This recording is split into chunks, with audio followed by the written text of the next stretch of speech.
দোস্ত হঠাৎ মেগাস্টার সাকিব খানের সঙ্গে একটি ছবি শেয়ার করে আলোচনায় এলেন জোবান। তার ব্যক্তিগত ফেসবুক প্রোফাইল থেকে পোস্ট করা ছবিটিতে দেখা যায় তিনি সাকিব খানের পাশে দাঁড়িয়ে আছেন। মুহূর্তেই ছবিটি ভাইরাল হয়ে যায় দোস্ত, আর এটি নিয়েই শুরু হয় জল্পনা কল্পনা। অনেকেই তো মনে করছেন তবে কি চলচ্চিত্রে পা রাখতে চলেছেন জোবান আহমেদ। দোস্ত আর এই বিষয়ে অবশেষে মুখ খুলে সবাইকে অবাক করে দিলেন জোবান।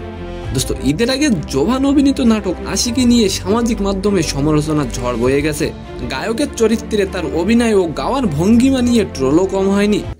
দোস্ত জোবান সাকিব খানের সাথে ছবি করবেন কিনা এমন প্রশ্নে জোবান বলেন, সিনেমায় কাজ করার ইচ্ছা তো অবশ্যই আছে, তবে আমি মনে করি এখনো সময় হয়নি।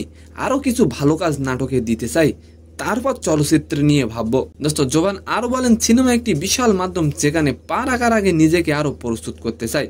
দোস্ত সাকিবের সাথে ছবিটি নিয়ে তিনি জানান, একটি ইভেন্টে সাকিব ভাইয়ের সাথে দেখা হয় আর সেখান থেকেই ছবিটি তোলা। তো সম্মানিত দর্শক, আজকের ভিডিওটি কেমন লাগলো অবশ্যই কমেন্ট বক্সে জানাবেন। আর ভিডিওটি যদি ভালো লাগে অবশ্যই একটি লাইক দিয়ে আমাদের চ্যানেলটিকে সাবস্ক্রাইব করে দিবেন। ধন্যবাদ।